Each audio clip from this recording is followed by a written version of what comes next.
Alors dans cette vidéo, je vais vous présenter quelques éléments concernant le langage VHDL. Le D de VHDL, c'est pour description, donc là on est sur un langage de description de circuits numériques et non un langage de programmation où les instructions s'exécuteraient les unes après les autres. Là on va simuler à partir de ce langage un circuit composé de registres, de composants combinatoires, de choses comme ça. Et après l'avoir simulé, on peut éventuellement envisager d'utiliser un composant de type FPGA pour l'implanter réellement. Alors, j'ai besoin, comme on décrit des circuits numériques, de faire quelques petits rappels sur l'électronique numérique. Alors, bien évidemment, je ne vais pas reparler de tout ce qui est logique combinatoire et choses comme ça. Bon, je considère que ce sont des prérequis. Néanmoins, je mets l'accent sur certains composants que j'estime nécessaire voilà, d'avoir bien revu et qui sont les composants synchrones. Donc, quand on parle de logique synchrone, c'est tout ce qui marche à partir d'horloges. Quand on parle de système numérique, vous prenez un processeur, c'est un système numérique. Dans un processeur, vous avez des machines d'état, des registres, des compteurs, des multiplexeurs, et tout ça, ça cohabite. Et ça doit fonctionner simultanément. Et certaines opérations doivent être faites à des instants précis. Et ces instants précis, ce sont des fronts d'horloge. Donc quand on parle de logique synchrone, on a une horloge et certaines actions sont faites sur les fronts montants de cette horloge. L'élément de base de la logique synchrone, c'est la bascule D. Alors, historiquement, il y a eu d'autres bascules, les bascules JK, des choses comme ça, donc c'est complètement obsolète. Là, on ne parle que de la bascule D. Son équation, ça dit simplement que sur un front montant d'horloge, bon, après on pourrait avoir le cas particulier front descendant, alors on va toujours être sur des fronts montants. Donc sur un front montant d'horloge, on va dire que la sortie juste après le front, c'est le n plus 1 ici de l'équation, reçoit l'entrée juste avant le front. Voilà, je suis assez précis, on va voir pourquoi. Donc ça veut dire qu'entre des fronts montants, on conserve l'état, donc j'ai un état initial où la sortie vaut 0. Ici, juste avant le front montant, j'avais 0 sur l'entrée, donc juste après le front, j'aurai 0 également. Ici, juste avant le front montant, j'avais 1 sur l'entrée, donc j'aurai 1 sur la sortie juste après, ainsi de suite. Si maintenant l'entrée évolue en même temps que l'horloge, si on conserve cette règle, on dit que juste avant le front montant d'horloge, j'ai 0 sur l'entrée, donc juste après le front montant d'horloge, j'aurai bien 0 sur la sortie également. Et on peut remarquer que si on prend comme référence temporelle la sortie de la bascule, ce qu'on a en sortie, on l'a déjà en entrée un coup d'horloge avant. Donc si on parle que l'état actuel, c'est ce qu'on voit sur la sortie de la bascule, l'état futur est déjà présent sur l'entrée. Quand on parle d'état courant, état futur dans les machines d'état, il ne s'agit pas de remonter dans le temps, mais simplement de prendre comme référence temporelle la sortie des bascules ou des registres. Alors je fais une petite parenthèse en plus de la bascule D sur la bascule T, bon, qui peut être utilisée dans les compteurs. Donc là l'équation c'est la sortie juste après le front montant, c'est la sortie juste avant le front montant ou exclusif T. Donc si je prends un cas ici, hop, j'ai un front montant. Juste avant le front, T vaut 1, Q vaut 0, 1 ou exclusif 0 ça fait 1, donc c'est ce que je vais avoir en sortie.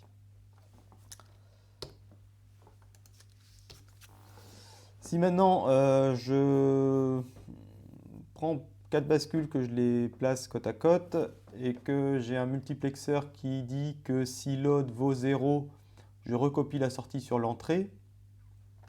Voilà, je fabrique un registre, 4 bits. Donc si load vaut 0, je recopie la sortie sur l'entrée. Si load vaut 1, je récupère sur D ce qui se présente sur E.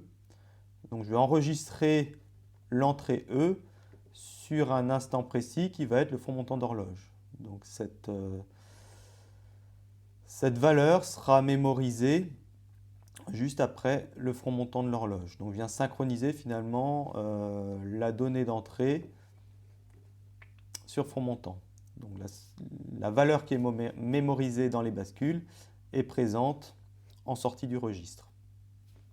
Voilà. Évidemment, la condition de chargement, c'est le fait que load vale 1 et je dois bien respecter la présence d'un front montant pour faire cet enregistrement. Et bien entendu, en dehors des fronts montants, et si en plus load vaut 0, je conserve la valeur mémorisée. Donc registre, voilà, registre c'est le premier élément principal de la logique séquentielle. Deuxième élément principal, les compteurs. Ce qu'on appelle également les timers dans les microcontrôleurs. Donc je vais prendre un cas simple où on a 4 bits et j'aimerais bien que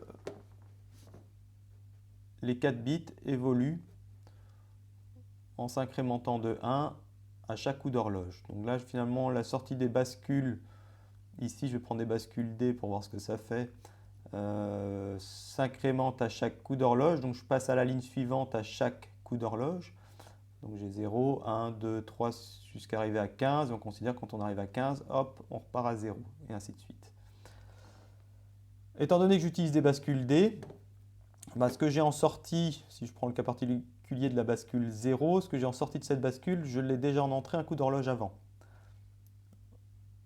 Voilà, donc je peux remplir finalement le tableau de l'entrée des bascules en prenant ce tableau-là et en le décalant d'un cran vers le haut.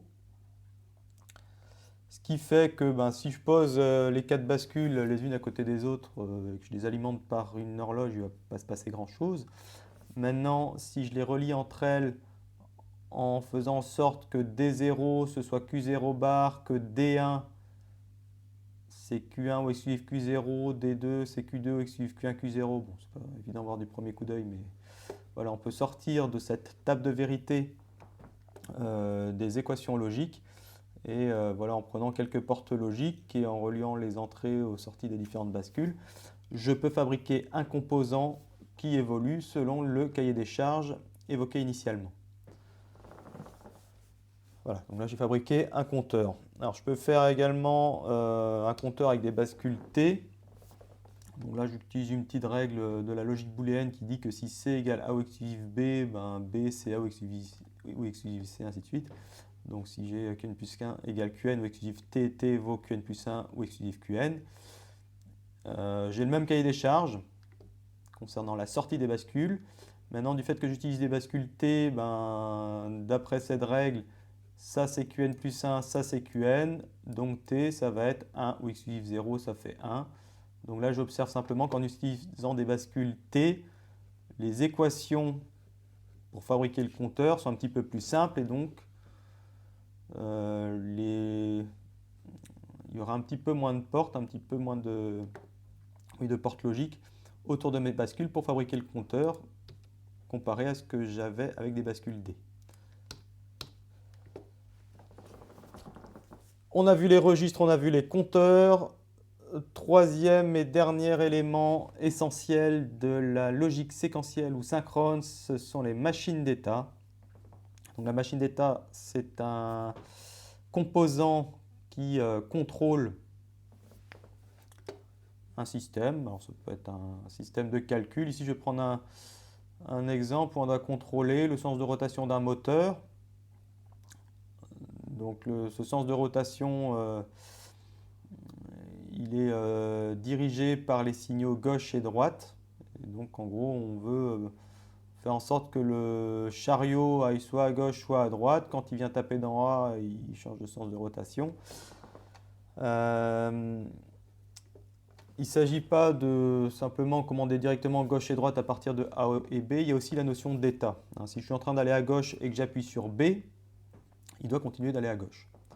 Voilà, donc il y a une petite chose en plus, où en plus de considérer les entrées, on doit considérer un état actuel. Donc je peux décrire le fonctionnement selon le diagramme d'état indiqué ici.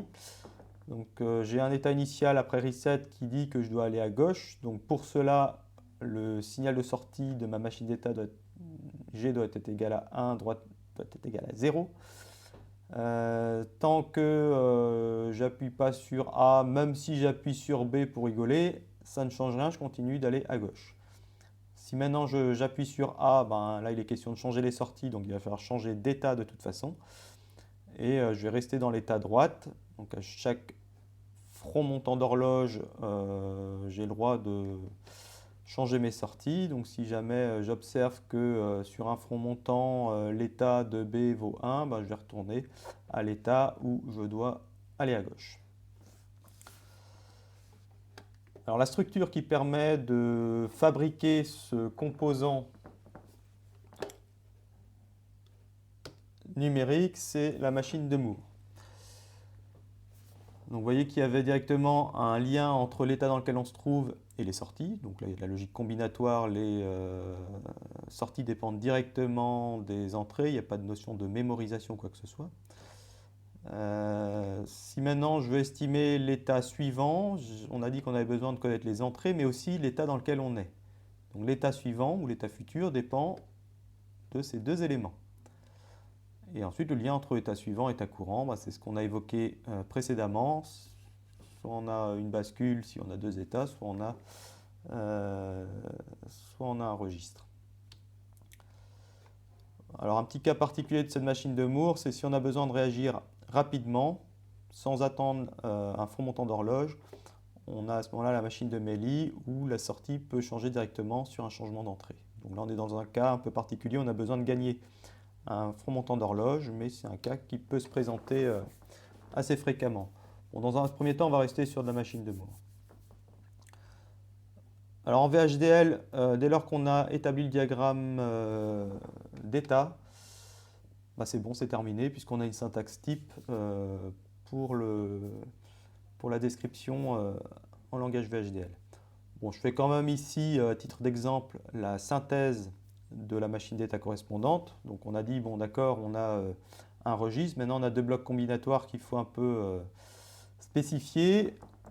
Pour ce faire, bah, il faut sortir des équations logiques. Pour sortir des équations logiques, on a besoin d'établir la table de vérité. Alors, dans tout ce qui est circuit numérique, hein, j'insiste sur bien comprendre ce qu'est une table de vérité. Donc en gros, faire apparaître toutes les combinaisons sur les entrées, voir sur les sorties où est-ce que je mets 0 et 1, et quand j'ai un 1, quels sont... je regarde où sont les 1, et à ce moment-là, je peux donner les conditions sur les entrées pour avoir 1, ce qui me permet de sortir les équations logiques. Donc là, je prends, pour ce bloc combinatoire, j'ai besoin des entrées et de l'état courant pour estimer l'état suivant. Donc on a dit, quand A vaut 0, de toute façon, si j'avais 0, je reste dans l'état 0 ou l'état gauche. Si maintenant je viens taper sur A, quel que soit B d'ailleurs, je vais passer de l'état courant 0 à l'état courant 1. Bon, et inversement pour l'état suivant, enfin du moins c'est quand je vais appuyer sur B que je vais revenir à l'état courant 0. Voilà, et le bloc combinatoire du bas, il dit simplement qu'il y a un lien direct entre l'état courant et mes sorties. Donc si je suis dans l'état 0, gauche vaut 1, si je suis dans l'état 1, c'est droite qui vaut 1. Donc, étant donné ma table de vérité, j'en déduis mes équations logiques et je peux donc mettre les portes ici qui vont bien pour fabriquer ma machine, mon composant machine d'état. Alors je vais évoquer dans ce chapitre les différents composants logiques qui permettent à partir d'une description VHDL d'obtenir un circuit réel. Donc évidemment il y a une phase de simulation dans un premier temps, de validation, de simulation on va dire pré-synthèse pour vérifier déjà la fonctionnalité et de simulation post-synthèse où on va en plus considérer les temps de transfert dans les différents composants numériques. Alors on distingue deux familles de circuits numériques, les circuits à architecture figée, hein, par exemple les cartes graphiques, les microcontrôleurs, les choses comme ça qu'on produit en grande série, et les composants programmables, donc destinés soit à du prototypage ou de la petite série. Et on a dans cette catégorie les CPLD et les FPGA. Donc on retrouve le P pour programmable. Alors, bon, soit dit en passant, les deux principaux constructeurs, c'est Xilinx ou Altera qui proposent des produits et des outils à peu près équivalents. Si on doit fabriquer un filtre numérique, par exemple, donc, comme tout ce qui est traitement du signal, on doit réaliser en gros une équation du type y égale sigma de coefficient multiplié par x. Donc on doit faire un certain nombre d'itérations pour réaliser cette multiplication-accumulation.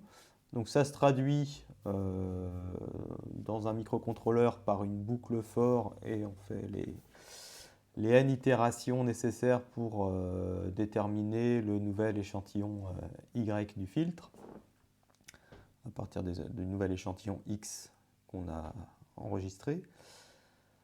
Si j'utilise un FPGA pour réaliser ce filtre, je vais avoir mon échantillon de sortie en un coup d'horloge. Donc au lieu d'avoir, si j'ai un filtre d'ordre 500, ben, je vais avoir 500 coups d'horloge pour mon microcontrôleur et je vais avoir un coup d'horloge pour le FPGA. Donc vous voyez qu'il y a quand même une petite différence de temps de traitement. Donc si on doit faire par exemple du traitement d'image, ben, il peut être pour le coup avantageux d'utiliser des FPGA. Alors en contrepartie, on va perdre en souplesse. Si vous voulez modifier l'ordre du filtre, bah, vous faites juste une petite modification du programme, une petite mise à jour du programme du microcontrôleur et c'est fait. Concernant le FPGA, il faut refaire toute l'architecture, donc reprogrammer complètement le composant.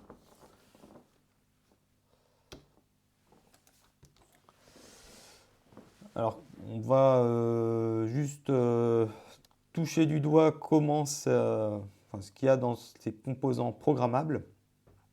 Donc, je pars d'une équation logique. S égale AB bar ou C. Donc, soit je prends des portes logiques avec tous les risques d'avoir des problèmes d'ossudir, sans parler de la place que ça va prendre. L'autre alternative, c'est de prendre toutes les combinaisons sur ABC pour que S vale 1 en respectant l'équation logique. Donc au lieu de simplifier une équation ici, je vais prendre au contraire toutes les possibilités sur ABC. Et donc ce genre d'équation, je peux la réaliser avec une mémoire. Donc dans une mémoire, on a un décodeur qui fournit toutes les combinaisons sur ABC et j'ai plus qu'à aller sélectionner dans une matrice de ou logique les combinaisons qui m'arrangent pour réaliser mon équation. Donc après, la technologie employée, bon, ça peut être une mémoire de type volatile ou non volatile. Donc, autrement dit, non volatile, c'est si je débranche et que je rebranche, je conserve les liaisons ici qui ont été programmées. Donc je vais bien conserver mon circuit numérique que j'ai créé. Voilà, donc vous voyez qu'avec une mémoire, on peut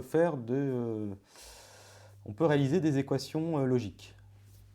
Bon, maintenant, on est un petit peu limité ici si on veut faire ne serait-ce que des registres ou des machines d'état. Donc, si on veut faire des registres, des machines d'état ou des compteurs, déjà j'ai besoin de bascule D. Voilà, donc je retrouve ici ma matrice d'interconnexion, donc l'équivalent de la mémoire que j'avais précédemment, des bascules pour réaliser des composants séquentiels.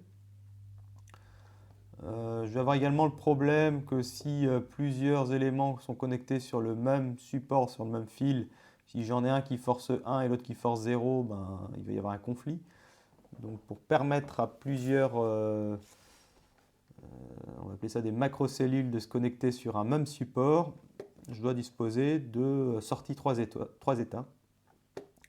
Donc j'ai un signal enable qui, quand il vaut 1, va faire en sorte que S reçoive E. Mais si jamais enable vaut 0, j'ai l'état noté Z qui est l'état haute impédance. Donc haute impédance ou très grande résistance, c'est circuit ouvert, ça veut dire ça. Donc là, ça veut dire que mon fil ici si jamais enable vaut 0, va être en l'air. Donc ce transistor-là et ce transistor-là vont être bloqués. Donc l'état de ce fil va être forcé par un autre composant branché ailleurs. Alors, ce qu'on appelle les CPLD, c'est une matrice d'interconnexion et un ensemble de macrocellules. On ne voit pas bien, mais là on a des bascules configurables, soit bascule D, soit bascule T. Donc, dans le but, si on a un compteur comme évoqué précédemment, de prendre un petit peu moins de place. Et donc on a un ensemble également de multiplexeurs. Et donc en dupliquant ces macrocellules, on va avoir un composant complexe là, qui permet déjà de faire des choses intéressantes. Et ce qu'on appelle les FPGA, finalement, on peut voir ça comme un CPLD. Alors, on a en plus des macrocellules, des unités de calcul pour gérer les flottants, par exemple. Bon, bref, on a un très gros CPLD et on a des outils qui permettent d'aller choisir, par exemple, une architecture d'un processeur dans une bibliothèque, d'ajouter les périphériques qu'on souhaite, pareil dans une bibliothèque, de créer son propre périphérique si on le souhaite, en plus de venir programmer le processeur dans un langage en C, en C++, d'y ajouter un système d'exploitation si nécessaire. Donc après, voilà, on a des outils qui permettent d'interagir avec le composant qu'on a, le périphérique qu'on a créé. Alors j'en viens maintenant au cœur du sujet, qui est la syntaxe VHDL. Initialement, le VHDL, c'est un langage de simulation qui répondait à la norme I3E. Donc le type de base de la norme I3E, c'est le type bit, où les signaux logiques valent 0 ou 1. Maintenant, si on veut utiliser un code VHDL en vue de créer véritablement un circuit, il manque des choses, ne serait-ce que l'haute impédance, non définie, conflit, des choses comme ça. Donc nous, comme type de base, on va utiliser systématiquement le type stdlogic qui se trouve dans le package stdlogic 1164. Donc ça, à chaque fois, c'est pour chaque composant qu'on va décrire, il faudra au minimum inclure ces lignes. Alors un composant en VHDL, c'est un ensemble d'entrées et de sorties. Donc on va commencer par lister dans ce qu'on appelle l'entité. Donc dans l'entité, on a les entrées donc précédées de in, ici ABC, donc on précise le type, donc on a dit stdlogic en systématique, donc si c'est uniquement un seul bit. Out si c'est une sortie. Bon, soit dit en passant, il existe également in-out. Quand on fait par exemple un bus de données, on peut à la fois forcer la sortie et avoir une donnée.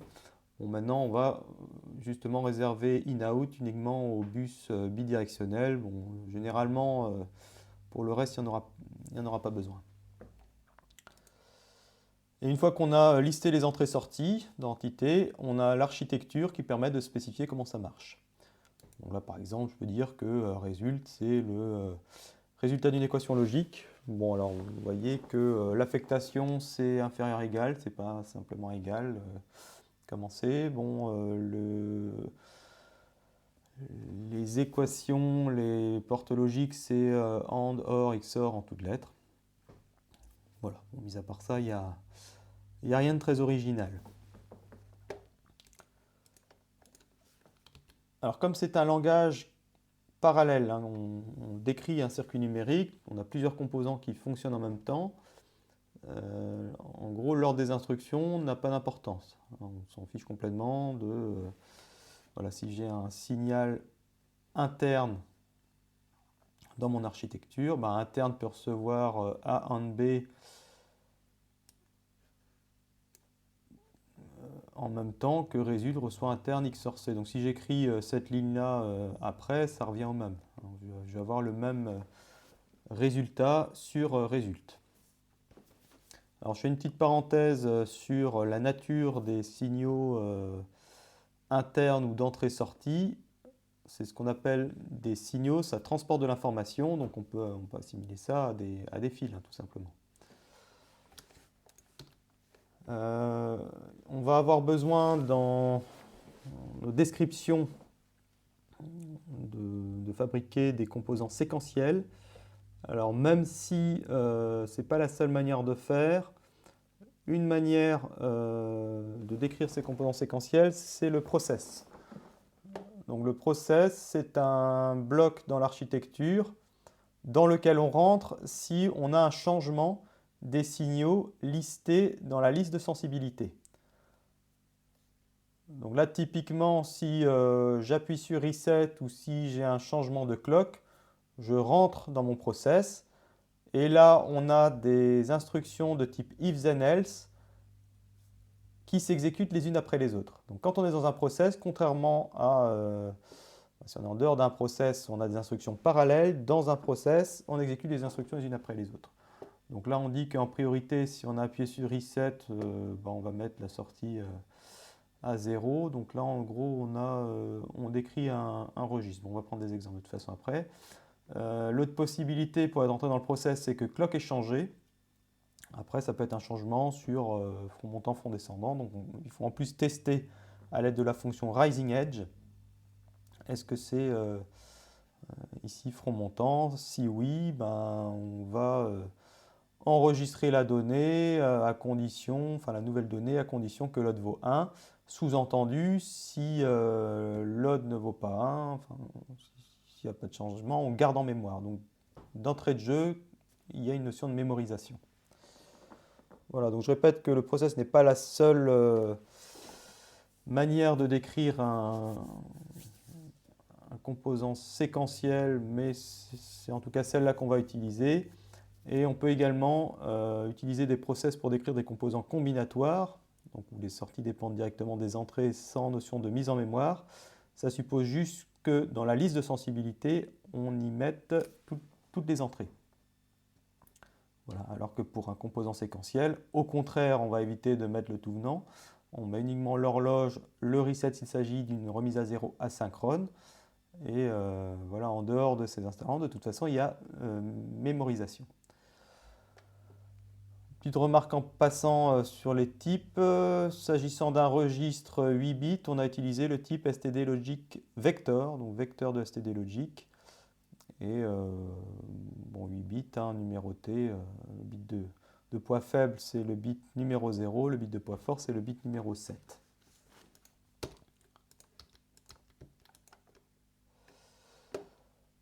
Alors, je vais maintenant prendre... je vais d'abord parler des types avant de prendre quelques exemples. Donc, on est dans le package STD-Logic 1164. Donc, on a vu le STD-Logic, le STD-Logic Vector. Si on veut faire un calcul, on a besoin de savoir si on fait des calculs avec des nombres signés ou non signés. Donc, il y a un sous-type de STD-Logic Vector qui se trouve dans le package numérique STD où on retrouve sign et unsigned. Et il se trouve que dans ce package numérique STD, on a un ensemble de fonctions de calcul, voilà, des plus, des multipliés, qui sont fonctionnels à condition d'utiliser ces types sign et unsigned. Donc si on veut passer de STD Logic Vector à sign ou unsigned, il faut faire un transtypage, même quand on fait un cast en C. Voilà, on a ce genre de syntaxe pour ce faire. Donc là, si je veux faire une simple addition, si j'ai un STD Logic Vector donc que je convertis en sign ou unsigned, donc je peux écrire A vaut A plus 0,01. Donc si A fait 4 bits, le plus il comprend ici qu'on a une opérande sur 4 bits et j'ajoute une valeur sur 4 bits. Si j'ajoute un sans double cote, il s'agit du type integer. Et il se trouve que la fonction plus est gérée entre un integer et un unsigned qui est un tableau de bits, hein, tableau de STD logique. Par contre, si j'écris A plus 1, 1, simple code, ça veut dire que c'est un seul bit.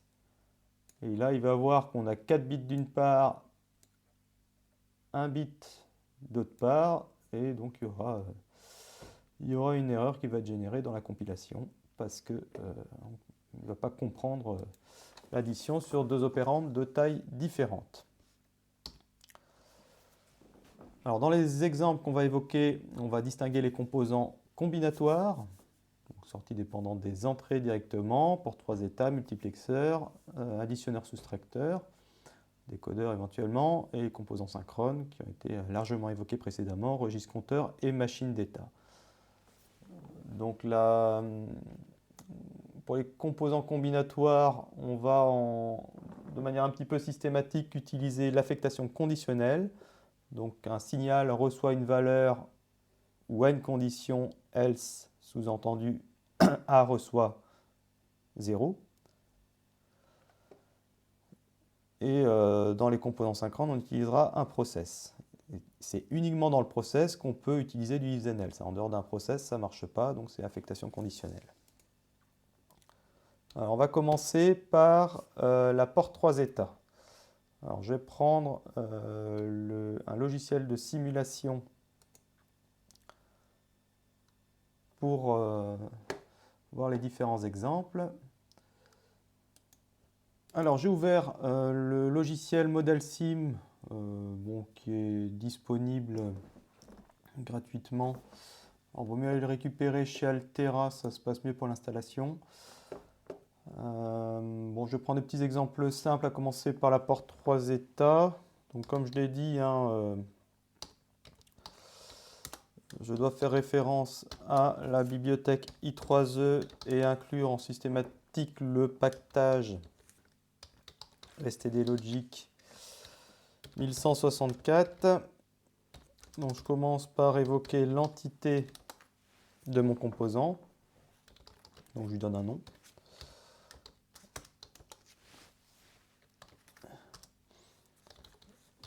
Donc, comme entrée, je vais avoir DIN qui est un STD Logic Vector.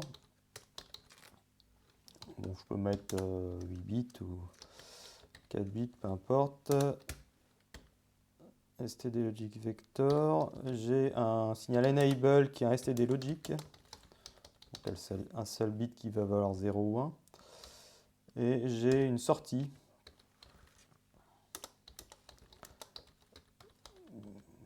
qui est la recopie de l'entrée si Enable vaut 1. Donc évidemment, je vais y mettre la même chose. Alors, je crois que là, la parenthèse, elle doit être juste avant le point virgule. Hop, je fais un end porte 3 états et ensuite, j'évoque l'architecture à laquelle je donne un nom, ce que je veux, et je fais référence à l'entité porte 3 états.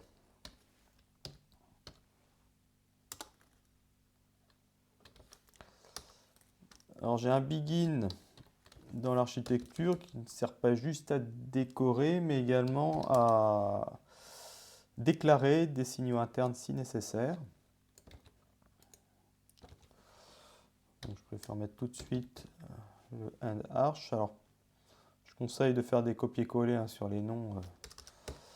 Ça se passe en général mieux. Et là, comme je suis sur un composant combinatoire, je peux m'en sortir avec une affectation conditionnelle qui est machin reçoit machin ou une condition else reçoit autre chose. Donc là, en gros, c'est dout reçoit din when enable vaut 1. Donc l'égalité, c'est un seul égal. Enable vaut 0 ou 1, c'est un seul bit, c'est une simple cote. Else, si enable vaut 0, je vais mettre du haute impédance, isNot Z, sur tous les bits de dout. Et là, comme il y a plusieurs bits, c'est double cote. Voilà, c'est un peu lourdingue, mais c'est comme ça. Bon, j'enregistre. Alors quand on enregistre, mieux vaut mettre l'extension .vhd pour bien avoir la coloration syntaxique du programme. Et je compile. Donc je compile, j'ai dû l'enregistrer voilà, sur le bureau. Voilà, bon, là il n'y a pas d'erreur. Si jamais il y avait eu des erreurs, elles s'inscrivent dans transcript. Voilà, donc là,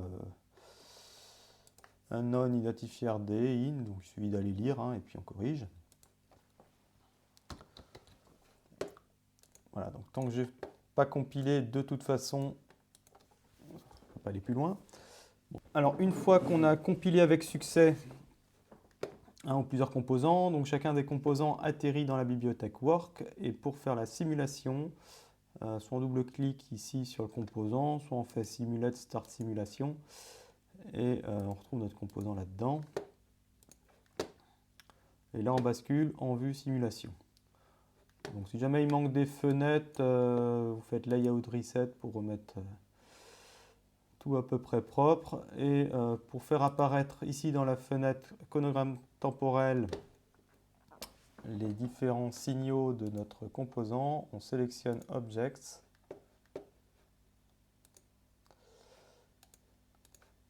Et on fait Add to Wave Signal in Design. Donc, ce qui permet voilà, de récupérer les trois signaux DIN, Enable et DOUT. Alors après, je vais observer ce qui se passe au fur et à mesure quand je force les entrées. Donc là, si je fais Run, voilà, j'ai les valeurs par défaut qui sont non définies. Donc si je force DIN, voilà, il faut bien que je mette 8 bits. Tant que Enable vaut autre chose que 1, de toute façon, j'aurai haute impédance en sortie. Si maintenant Enable vaut 1,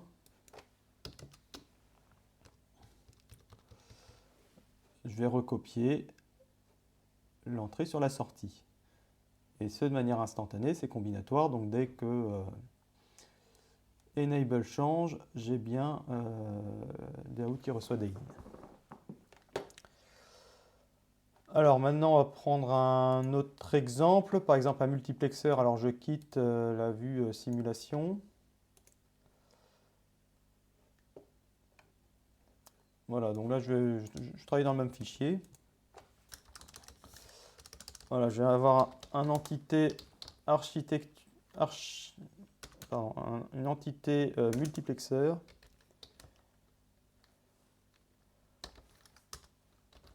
Donc port d'entrée-sortie, allez, on va faire un multiplexeur de 4 vecteurs. Donc 4 vecteurs que je vais appeler ABCD par exemple. Ce sont des STD logic vectors de taille, pas 4 bits par exemple.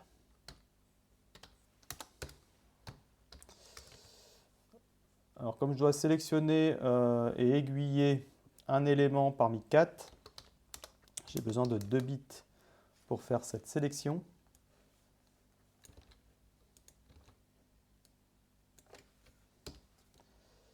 Et la sortie va être de même type que l'entrée. Donc du STD Logic Vector.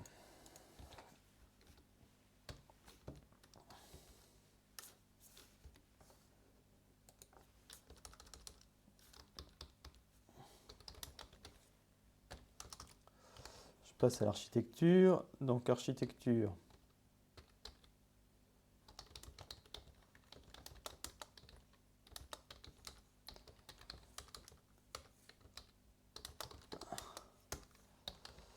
Voilà.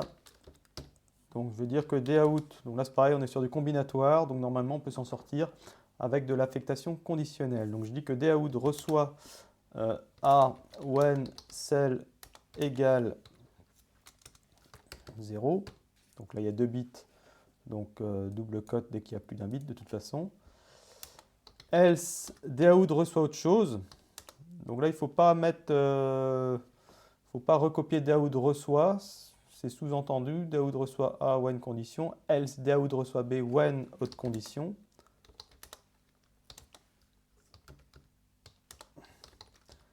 Else C when cell vaut 1, 0. Else D. Alors soit on met pour une condition donnée,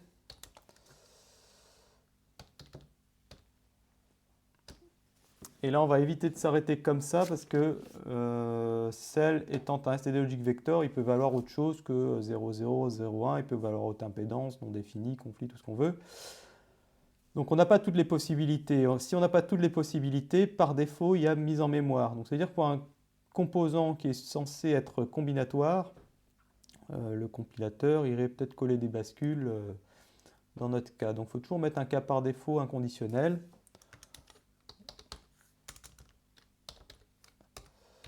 Je sais pas, donc par défaut je peux mettre 0 par exemple, ou par défaut je peux mettre D, ou je peux mettre A, enfin peu importe.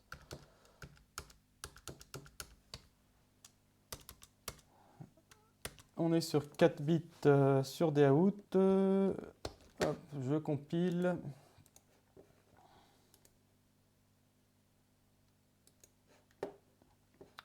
Voilà, donc toujours pareil, ça marche, enfin ça compile, ça veut dire que ça marche. Hein. Donc pour vérifier, hop, je lance la simulation.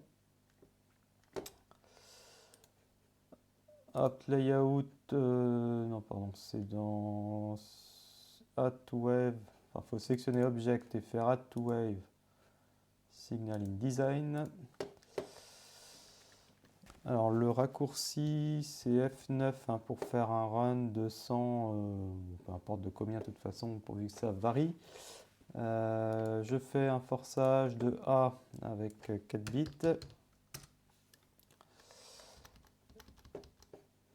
Et si cell vaut autre chose que 0, 0, enfin si je mets 0, 1, j'aiguille de toute façon B. Si je mets 0, 0, je devrais aiguiller A. Voilà, c'est bien le cas. Bon, on pourrait vérifier pour les autres, mais ça a l'air pas mal. Voilà, donc si je reviens aux différents composants, donc on a vu la porte 3 états, le multiplexeur. On va passer à l'additionneur soustracteur.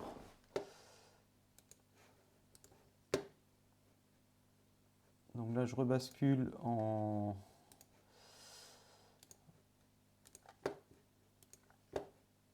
sur la vue codage et je vais faire un additionneur déjà, on verra après pour le soustracteur.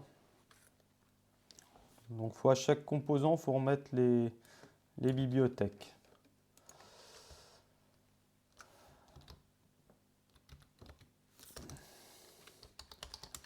Donc add sub is for. Donc les opérandes ça va être A et B.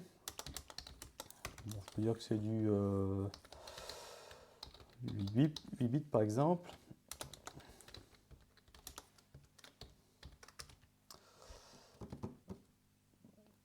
Bon, je vais avoir une sortie qui est du même format. Une addition conserve le format de toute façon. Enfin, il faut justement bien que les opérandes d'entrée soient de même taille que l'opérande de sortie.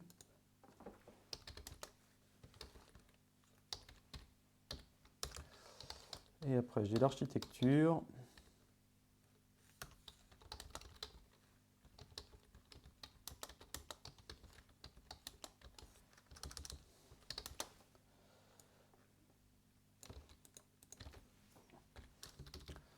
Le begin. Et si je veux faire une addition, je vais dire que S,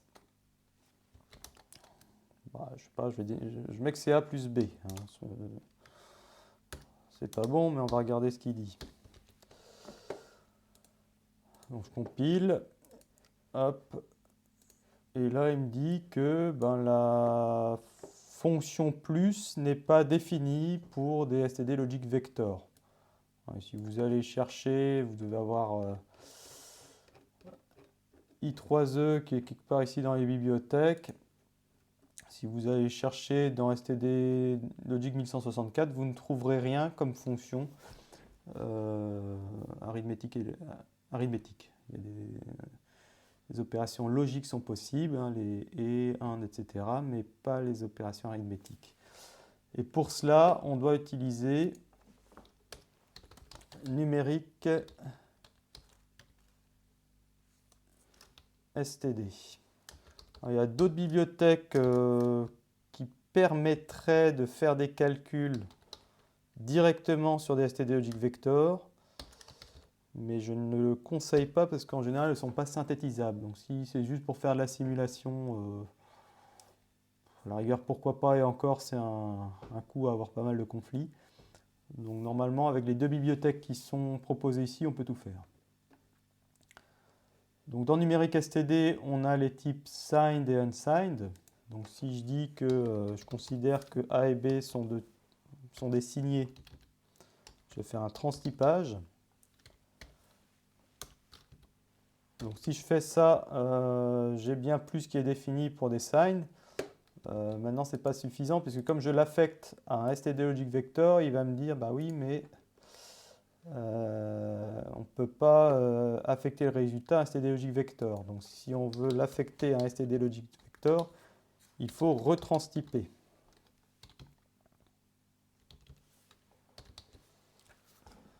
Alors, vous allez me dire, on aurait pu tout mettre directement en signed ici, et puis on écrivait c'était égal à A plus B, et puis c'était bon. Ce qui n'est pas faux d'ailleurs. Après, bon, chacun fait comme il veut. Personnellement, moi je préfère mettre toutes les entrées-sorties en std logic vector, et au moment où il y a un calcul à faire, ben, je fais ces différents transtypages, parce qu'après tout, on peut avoir un système où on calcule en signé si on a un comptage et enfin en non signé si on a un comptage, en signé si on a un calcul qui se fait dans un autre composant. Donc voilà, pour rester neutre au niveau de l'ensemble des composants, je préfère rester en std logic vector. Alors ici, si on compile, ça a l'air pas mal. Et maintenant, si je veux faire une soustraction, donc je vais rajouter un signal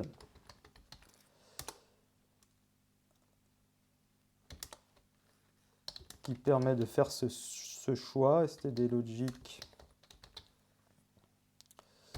Donc je vais dire que S reçoit l'addition quand A de sub vaut 1.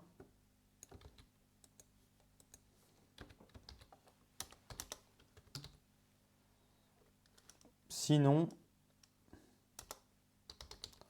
on fait la soustraction. C'est bien un cas par défaut, donc ça devrait être bon.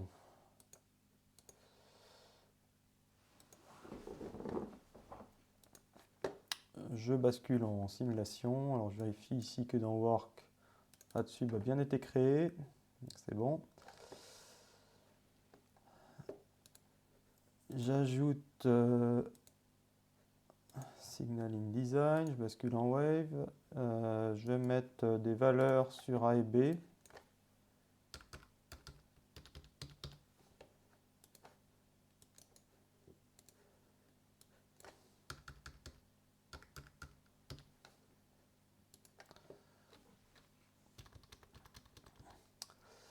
Donc là, on peut avoir la vue, on peut faire un affichage en décimale.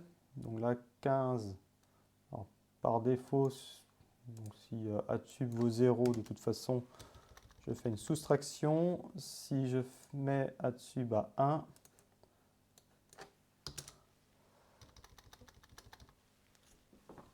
je fais bien l'addition. on continue avec le passage en revue de différents exemples de composants. Donc on a vu les principaux composants combinatoires. On poursuit avec les composants synchrones, on fonctionne avec une horloge. Et donc on va voir le registre, le compteur et la machine d'état. On commence par le registre. Alors je reprends le logiciel Model Sim. Hop, je reviens sur je fais un petit N simulation par rapport à tout à l'heure. Ouais, je vais tout écrire dans le même fichier. Donc après, on peut aussi travailler avec un projet comportant plusieurs fichiers quand on a après plein de composants et qu'on va faire un petit peu de rangement. Bon, pour l'instant, ça va passer. Hop, je vais prendre la librairie i3e. Le pactage 1164 et s'agissant d'un registre, donc je vais avoir entity registre is port hop clock reset, c'est du std logic. Donc je dois aussi avoir la possibilité de le charger donc sous condition avec un load. Alors c'est pas une obligation d'ailleurs, un registre peut simplement servir à se synchroniser sur une horloge. J'ai une entrée DIN qu'on va considérer sur 8 bits.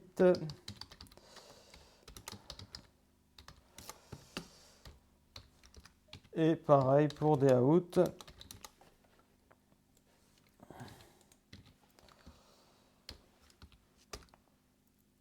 Voilà, donc là j'ai fini pour l'entité. Et ensuite, j'ai l'architecture.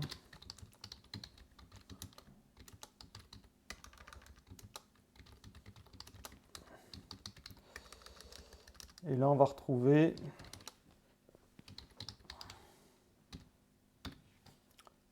un process. Donc, je l'ai dit, hein, dès qu'il y a quelque chose qui est séquentiel, je conseille d'utiliser systématiquement un process pour que les choses soient claires. Donc, ce qui me permet de rentrer dans le process, c'est le fait que clock change, de toute façon. Hein, si on veut un fonctionnement synchrone, on a besoin de faire figurer clock dans la liste de sensibilité du process. Ensuite, on peut distinguer une remise à zéro qu'on noterait R à Z dans les entrées qui ferait qu'on serait synchrone à l'horloge pour prendre en considération la remise à zéro. Donc là, on ne ferait pas figurer R à Z dans la liste de sensibilité. S'il s'agit d'une remise à zéro de type asynchrone qu'on appelle reset, donc dès qu'on appuie sur reset, il faut mettre à jour la sortie. Donc là, nécessairement, je vais indiquer reset dans le process. Bon, je mets tout de suite dans le process pour ne pas l'oublier. Et dans le process, il y a aussi un begin, ce qui veut dire qu'on peut éventuellement déclarer des choses aussi dans le process. On verra ça plus tard. Je considère le reset comme étant prioritaire. C'est plus logique. Bon, j'ai une remise à zéro sur un état haut, par exemple. Si je vais noter reset n, ça aurait été actif sur un état bas. Donc dans ce cas-là, dout doit être mis à 0.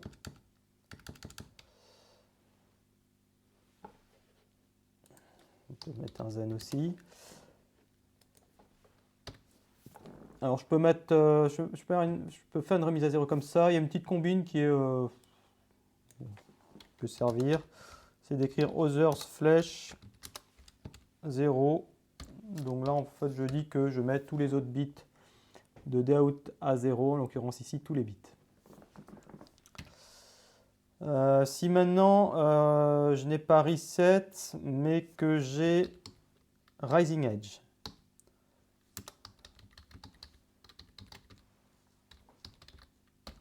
donc j'ai eu un changement, je suis entré dans le process du fait que clock a changé.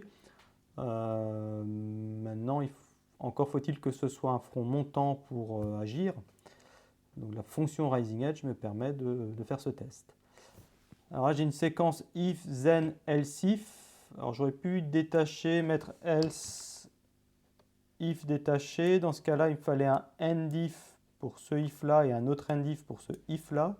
Si je fais du else if attaché, je vais mettre un seul end if.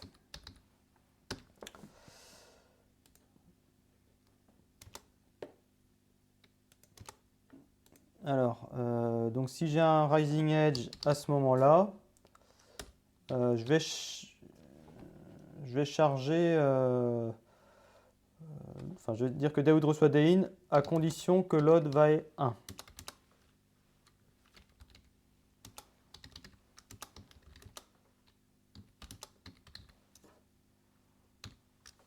Donc là j'ai un endif pour ce if là, et donc le endif pour la séquence if else if attaché.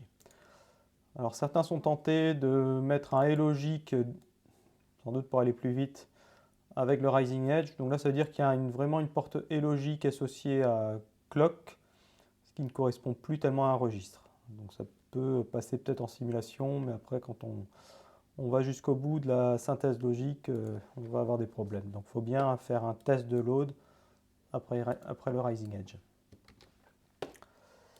Alors on va compiler. Bon, on a de la chance, il n'y a pas d'erreur. Je lance le registre.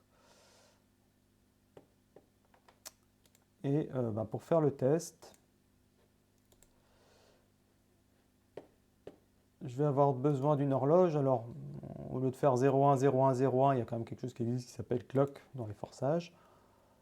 Donc là, vous voyez que j'ai bien une variation de clock. Le reset me permet normalement d'initialiser DOut.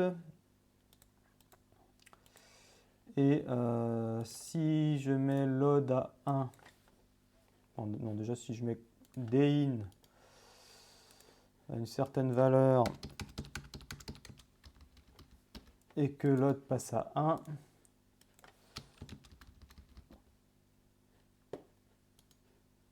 à condition reset valent 0 quand même, je vais bien avoir chargement du registre et ce chargement est fait précisément sur le front montant. Bon, donc le registre, ça c'est vu. On passe maintenant au compteur. Alors je mets fin à la simulation.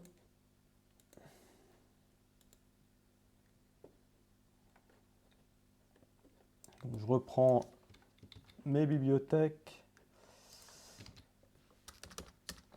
Et donc j'ai considéré un composant compteur.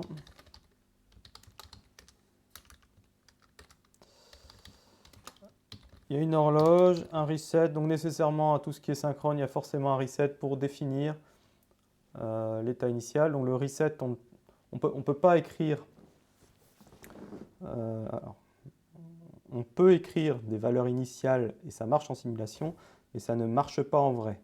Donc plutôt que de faire des choses qui ne marchent pas dans tous les cas, je préfère mettre systématiquement dans tous les composants synchrones un reset et je considère que dans tous les tests, on fait un reset, ce qui de toute façon est inévitable. Et donc le reset permet de forcer voilà, les valeurs initiales des différents signaux. J'ai clock reset. On va faire simple de toute façon. Et je vais avoir une sortie, et c'est celle-là, qui va s'incrémenter, allez, disons sur 4 bits.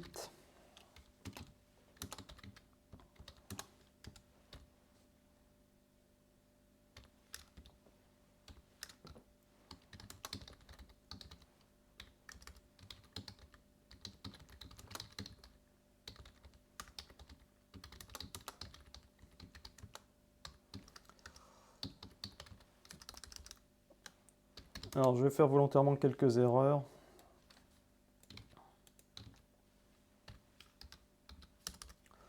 Déjà de compilation et même après lors des tests.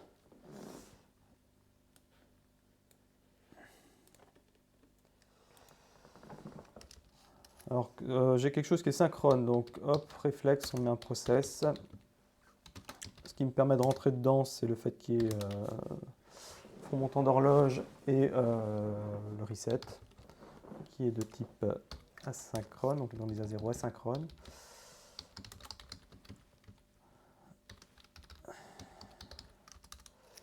Donc là-dedans, dans le process, je vais dire que bon, finalement, c'est un peu comme le registre qu'on a au-dessus. Hein. Si on a un reset, on met à 0. Si on a un front montant, bon, on fera autre chose.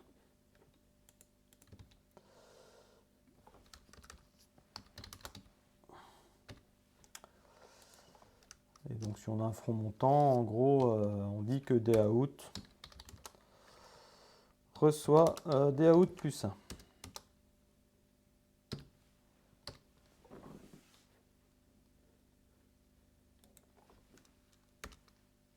On va incrémenter.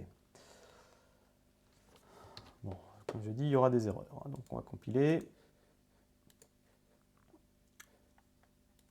Alors la première, on peut les prendre dans...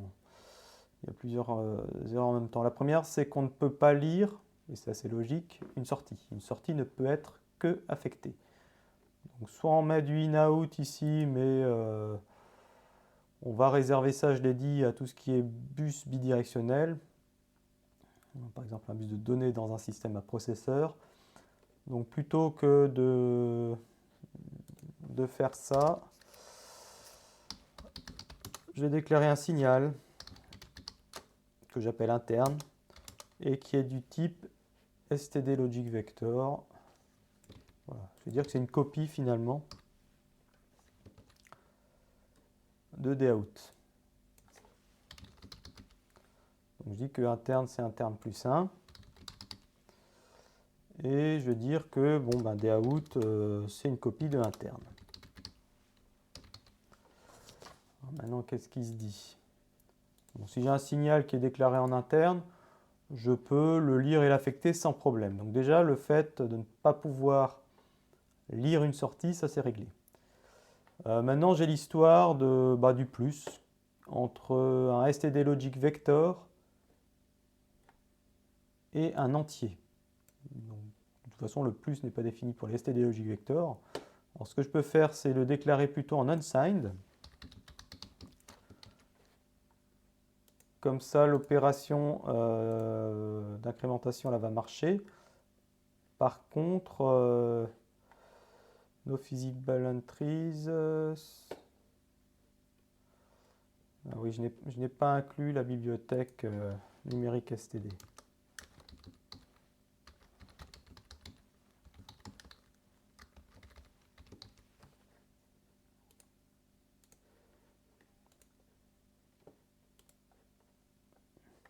Voilà, maintenant il me dit, et c'est assez clair, que d'un côté j'ai de l'unsigned, de l'autre j'ai du std logic vector. Donc pour faire l'affectation, il faut que je fasse un cast. Je compile et là ça compile sans erreur. Bon, on va faire le test, on va voir si c'est bon.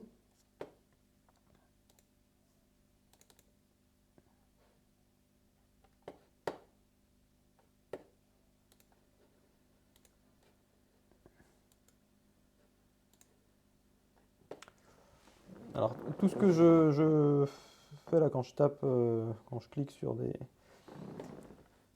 dans les différents menus, donc tout s'écrit dans la fenêtre transcript.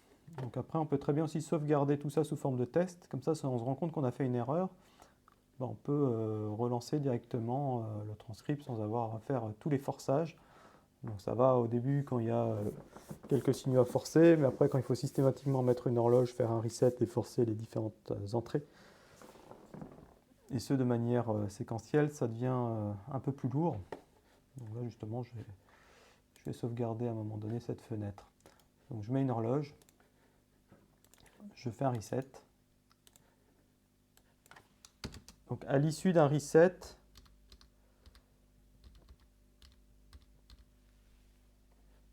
je devrais avoir tous mes signaux en vert. Alors si ce n'est pas le cas, et là c'est pas le cas puisque DAout et interne restent non définis. Et il reste non défini parce que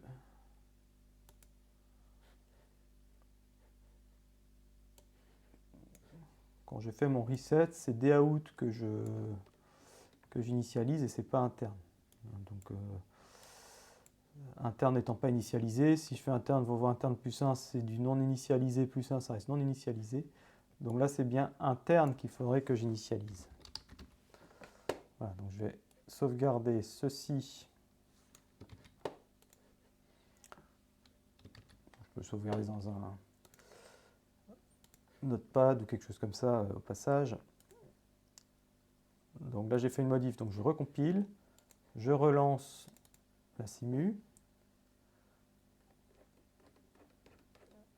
Et là, je vais coller ce que j'ai sauvegardé dans le transcript à partir du add wave, c'est le moment où on ajoute les courbes. Et là, cette fois, c'est bien initialisé. Je remets le reset à 0. Et là, j'observe un décalage, alors que j'espérais une copie parfaite entre interne et DAout. Là, il y a une demi-période de décalage. Si on reprend ici le code, il faut considérer que la mise à jour, qu'on manipule des signaux qui sont des fils finalement. Donc on ne peut pas dans un même process modifier un signal, prendre sa valeur, la tester, dire que si on a cette valeur-là, on va faire autre chose. On peut faire une seule affectation pour un signal donné. Et il faut considérer que cette affectation se fait sur la n process. Donc lors du process, on dit bon voilà, interne recevant interne plus insert, mais ce sera effectif sur le n process. Donc moi quand je dis que interne est incrémenté, il va me dire pas de problème, ce sera fait ici. Donc au moment où je fais mon DAout reçoit quelque chose, bah, c'est la valeur de interne au moment où je suis entré dans le process, d'où le décalage. Donc si je veux une copie parfaite de interne dans DAout, le mieux c'est de sortir, et ça c'est un conseil de manière générale, dès qu'on peut sortir des choses du process, il faut le faire. Ça simplifie bien des choses. Donc là, en parallèle du process, je dis que DAout est une copie de interne. Donc je ne touche que à interne dans le process, et je dis qu'en parallèle, DAout reçoit interne. Alors méfiance, si dans mon process, je dis que DAout reçoit autre chose, je vais avoir un conflit, puisque je vais dire en même temps que DAout est modifié dans le process et en parallèle. Bon, là, de toute façon, là, le problème ne se pose pas.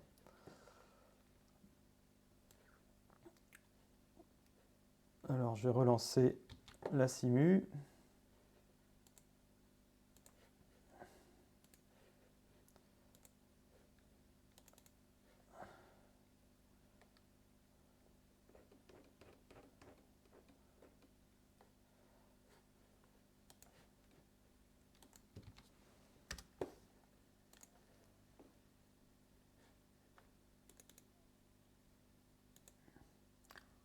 Voilà, bon là j'ai bien la même chose sur DAout et sur interne.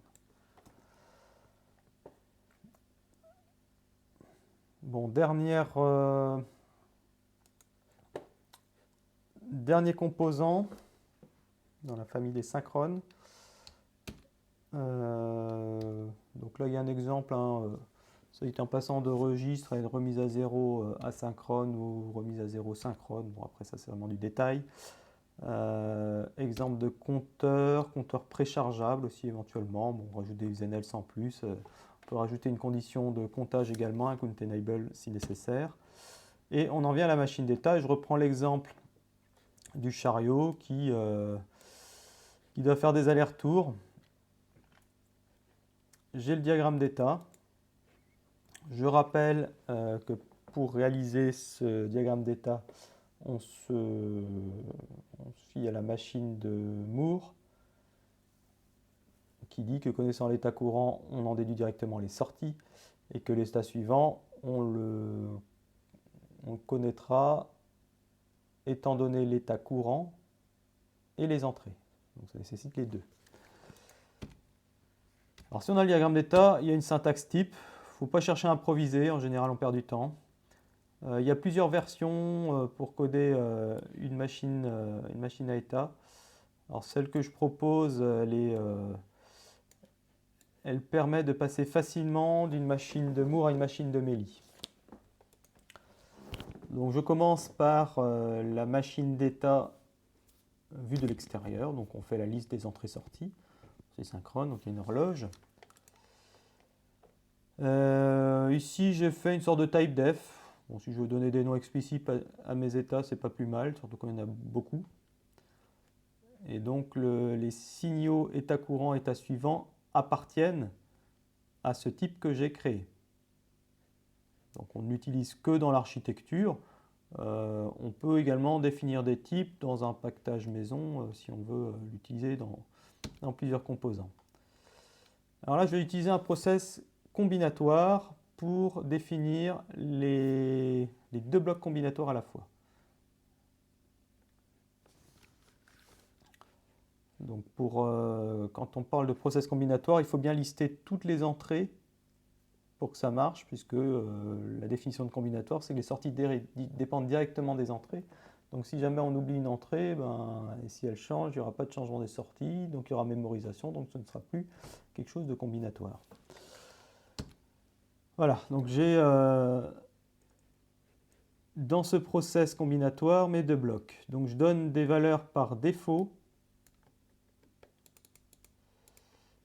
Je donne des valeurs par défaut pour mes sorties, gauche, droite, et je dis que par défaut, état suivant reçoit état courant.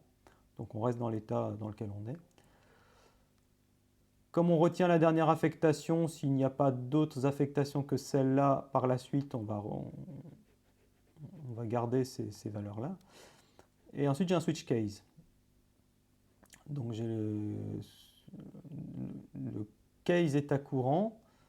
Donc si je suis dans l'état gauche, je spécifie la sortie correspondante. Donc là, la sortie gauche doit valoir 1. Je retiens la dernière affectation et elle sera faite sur le n-process.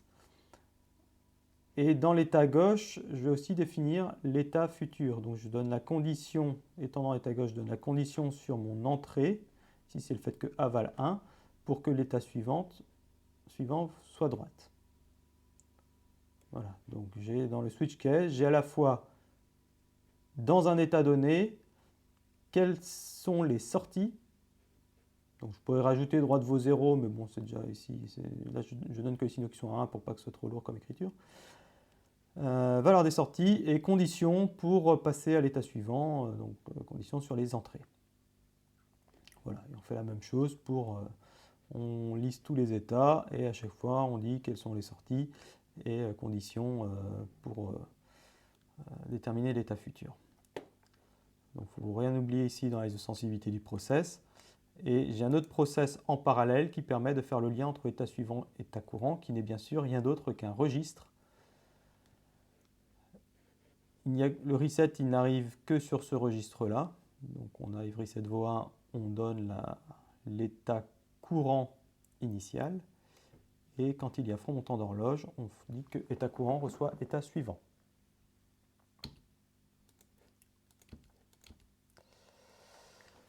Alors, on a passé en revue différents composants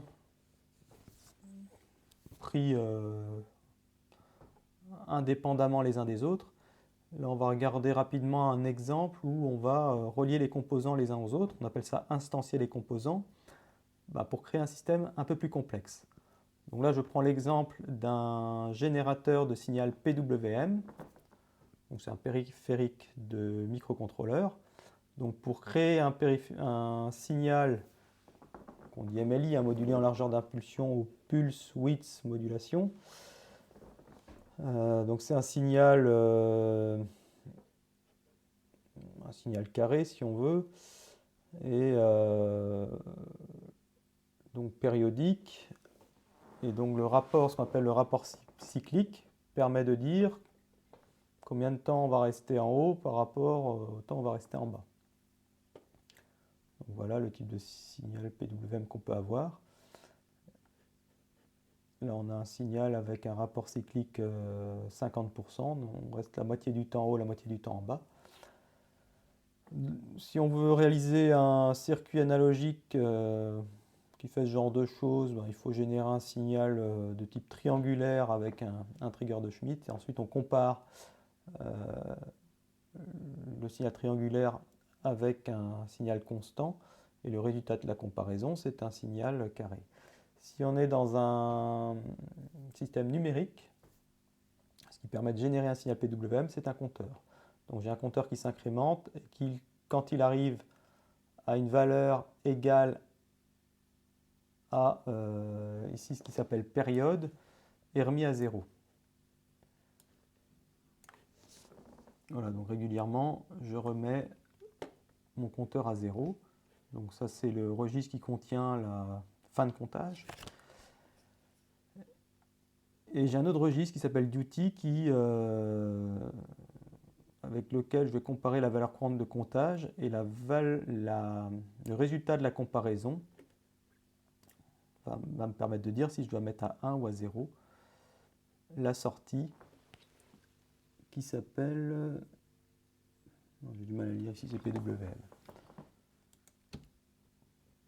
Voilà, c'est pin PWM, donc c'est la broche PWM du microcontrôleur. Donc comme je suis dans une perspective microcontrôleur, je considère que à côté j'ai un processeur qui est capable d'aller configurer ce périphérique. Et donc ce qui me permet de configurer un périphérique, c'est le fait d'aller écrire ou de lire différents registres. Et pour accéder au registre d'un périphérique, le processeur a comme manette la possibilité d'envoyer des adresses sur le bus d'adresse et de lire ou d'écrire sur le bus de données. Donc en envoyant des adresses, suite à un décodage, déjà on va sélectionner le périphérique PWM grâce aux adresses hautes. Et avec les adresses basses, on va pouvoir dire quel registre nous intéresse dans ce système. Voilà, donc si j'envoie les 2 bits adresse basse à 00, je dois faire un chargement du registre de contrôle. Donc si simultanément je mets une donnée qui fait que je donne l'ordre de compter, c'est à ça que ça sert, hein. Ça sera chargé. Je peux également donner l'ordre de charger le registre période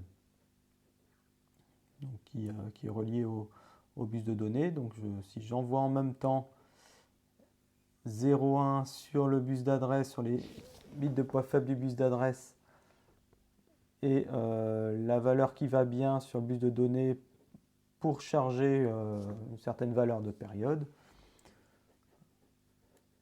ce sera fait du fait que le load période ici sera à 1 et que j'ai bien chargé mon registre.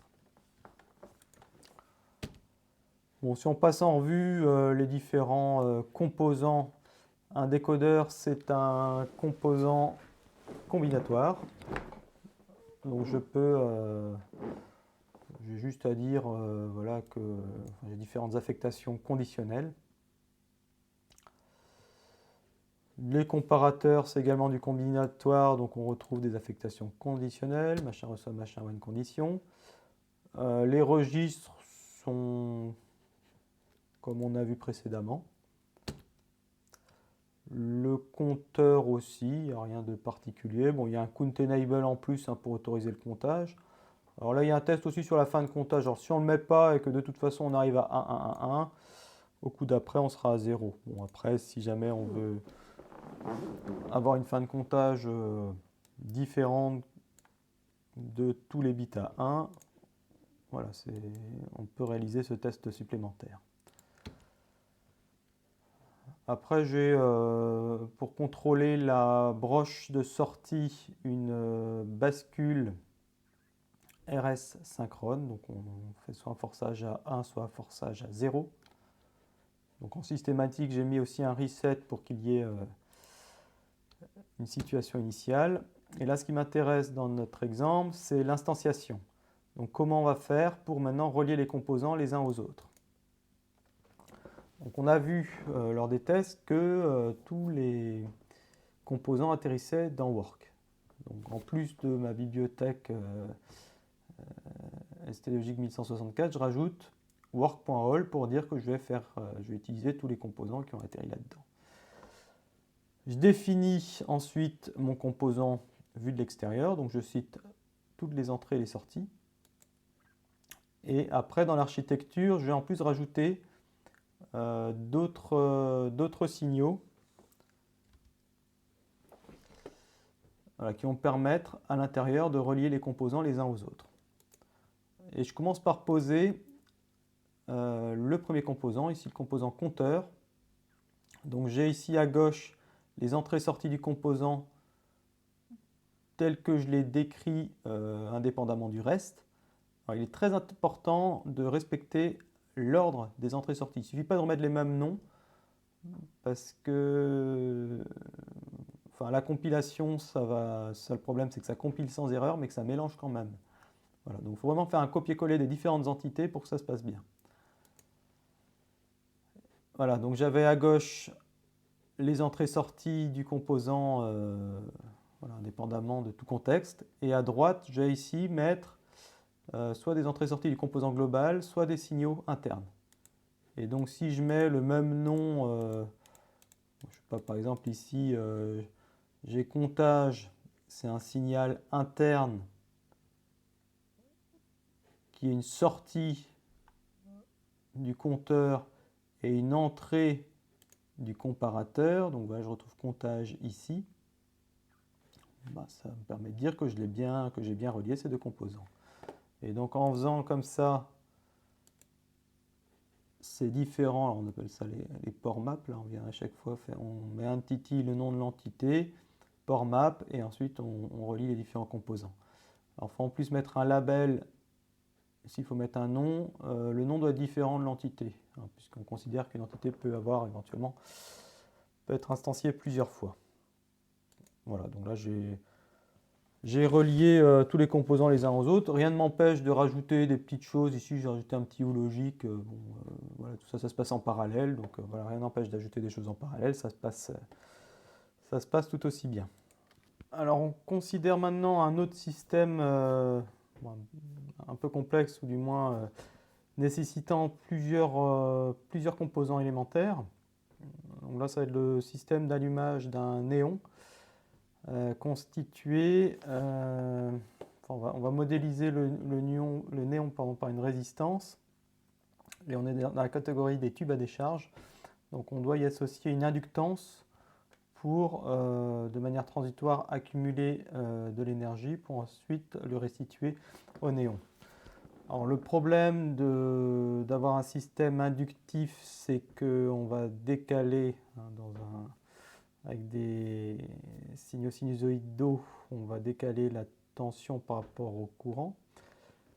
Donc là, en l'occurrence, on va retarder le courant par rapport à la tension, et ça engendre une puissance moindre, puisque la puissance active, c'est tension par courant multiplié par cosinus phi, phi étant ce décalage. Donc pour rattraper ce retard, on rajoute un condensateur. Et donc, on crée un circuit RLC avec une caractéristique en puissance par rapport à la fréquence qui est en forme de cloche. Donc, on a besoin d'avoir le maximum de puissance à l'allumage. Et ensuite, pour une fréquence donnée qui est une fréquence, c'est le 50 Hz, donc une fréquence fixe, on va ensuite se situer à une puissance un peu moindre. Donc, soit on met un contacteur qui permet d'avoir un premier circuit RLC pour que à 50 Hz on présente le maximum de puissance, et ensuite on actionne le contacteur, on a un autre circuit RLC avec une caractéristique un petit peu différente pour qu'à 50 Hz on se situe à une puissance un petit peu moindre. Soit on utilise un onduleur de type résonant où on prend le 50 Hz, on le redresse, on a une tension continue et on module à la fréquence qu'on souhaite la tension pour avoir au démarrage une puissance max. Donc on a une fréquence on va dire de 80 Hz à l'allumage pour avoir une puissance max, et ensuite on se recale à 50 Hz. Donc par rapport à la courbe en cloche, on va être un petit peu décalé par rapport au maximum. Bon, on s'intéresse uniquement au circuit de commande correspondant. Donc dès lors qu'on appuie sur marche, on actionne un compteur qui permet de se situer au cours du temps. Donc pendant une première période, pendant une seconde, on va être à 80 Hz. Ensuite, on va diminuer petit à petit la fréquence pour être en continu sur du 50 Hz jusqu'à ce qu'on éteigne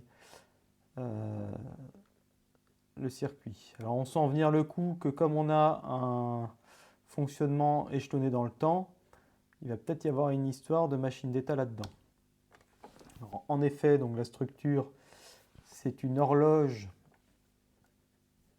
de 10 kHz qui va être divisée pour qu'on respecte les différents temps et les différentes fréquences. Donc, le compteur, il se trouve ici donc pour se situer dans le temps.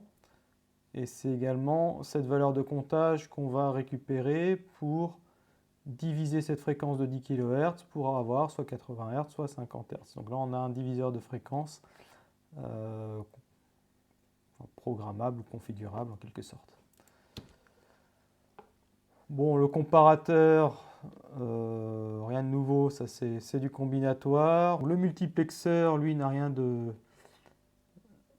particulier, bon, si ce n'est une variable, une valeur ici de 125 pour respecter le 80 Hz. Le compteur non plus. Le diviseur par 80, c'est un compteur déguisé. Donc là, si on prend la bonne habitude de sortir les choses du process pour fonctionner en parallèle, bon ben voilà, on a la valeur de comptage n qui évolue. Et en fonction de cette valeur de comptage, on va mettre à 1 ou à 0 la sortie. Il faut juste présenter un front montant toutes les 80 périodes d'horloge et puis c'est tout.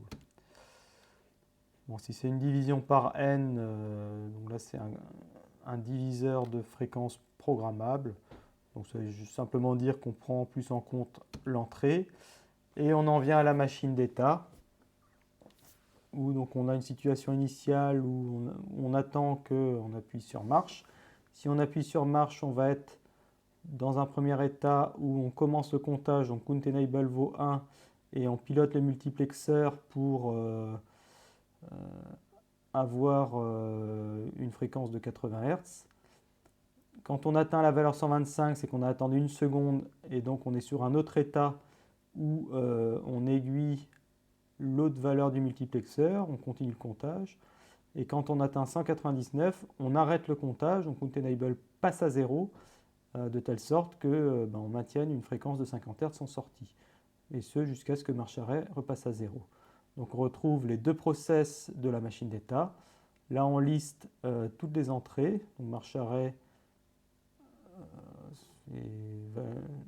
signaux issus du comparateur T125, T199, sans vous oublier l'état courant, valeur par défaut, et donc le case when, équivalent à switch case, et différents états.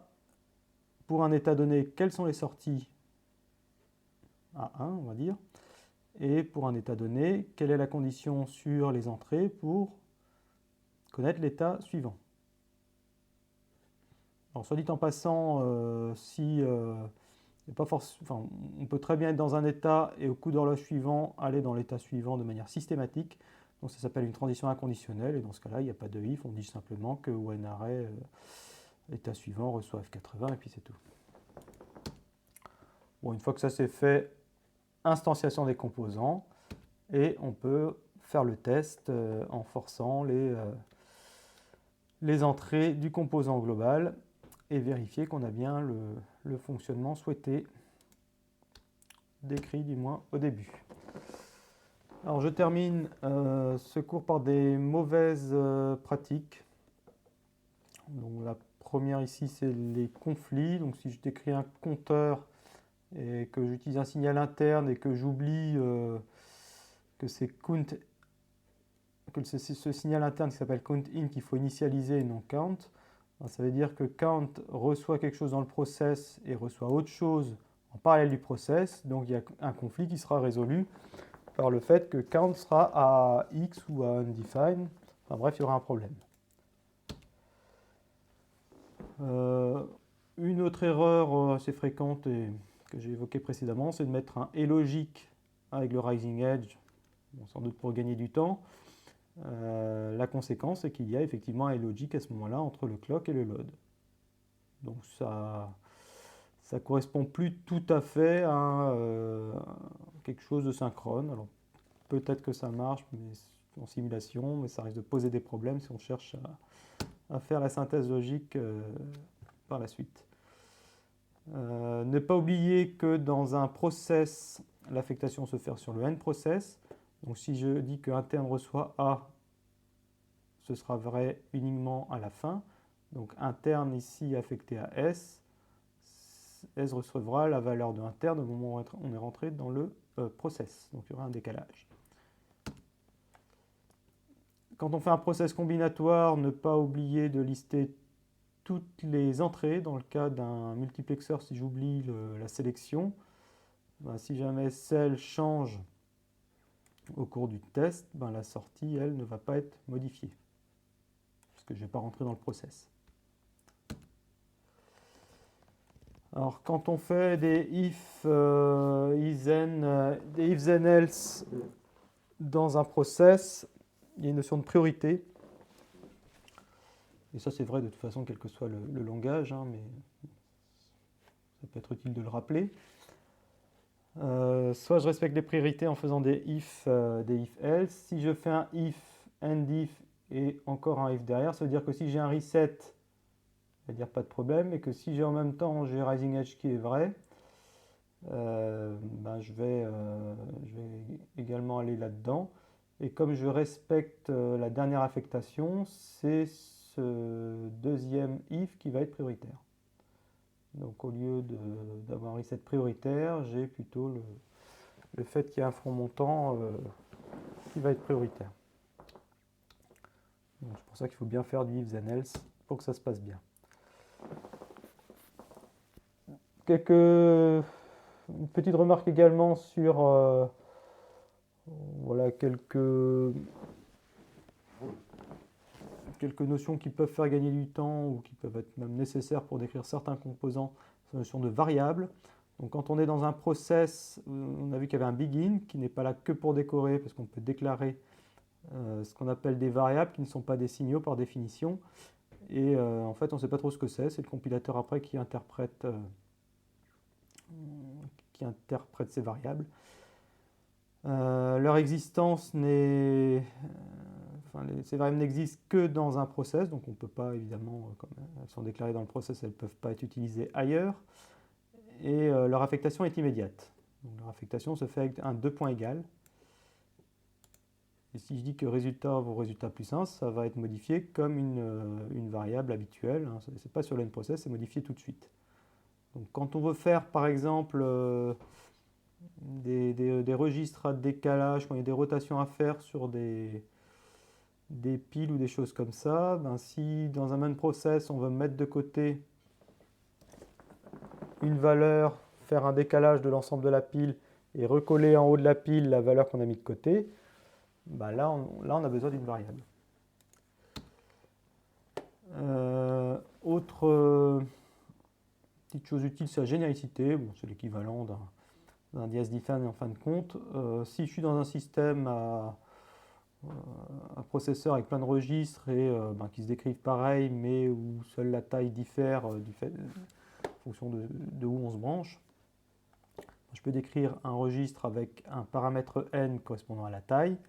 Donc je donne une valeur par défaut pour faire le test du registre seul. Et ensuite, quand je vais instancier